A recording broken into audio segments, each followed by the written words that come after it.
Hi, and happy National Tap Dance Day.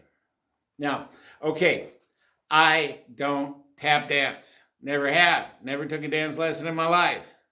So what can I say about tap dancing? Okay, I can't say a lot about it.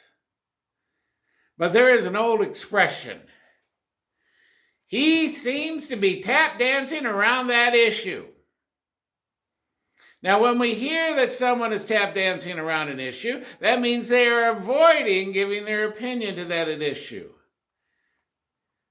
or trying to stay neutral, or trying to stay neutral in that issue, or trying to let everybody be happy by not taking an opinion one way or another. For those of us who have worked the fair ministry through the years, you've discovered that every time there's an election year, either a presidential election year or a gubernatorial election year, we run into politicians a lot at fairs and festivals. They're all over the place. They're a dime a dozen. I've talked to a lot of politicians. And every election year, they go to the fairs and they go to the festivals. They go where the people are at.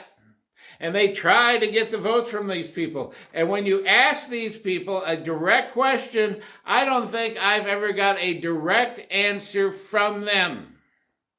For example, what's your opinion on abortion? Well, I'm against abortion, but I'm in favor of a woman's right to choose. Can someone tell me what that means? Because I'm still stumped on that one. I've seen a lot of Christians dance around many issues.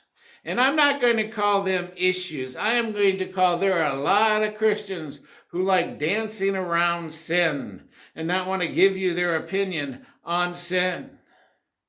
Well, it's all right if they live together as long as they're committed. I see that as being marriage. No, that's called fornication. Well, those two guys love each other, and so I don't see any problem with same-sex marriage. What happened to the sin of homosexuality? It's still in the Bible.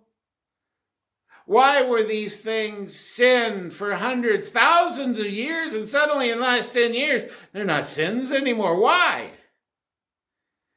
Well, I think a lot of it is that we Christians just want to dance around it. We get into church and say, oh, no, it's a sin, it's a sin, it's a sin. But when we get back in the world, well, we either keep our mouth shut or we kind of agree with it. Listen, Fred Astaire and Ginger Roger cannot compare to the way some of us Christians behave when it comes to the subject of sin. Now listen, you're not God. You have no right to judge another person.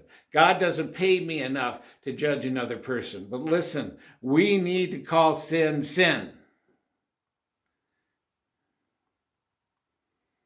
I'm sorry if I'm the first one to tell you that. And there's no room for tap dancing around sin. Sin is not an issue. Sin is a fact that we Christians need to take a full stand on. And that's my thought for today. God bless.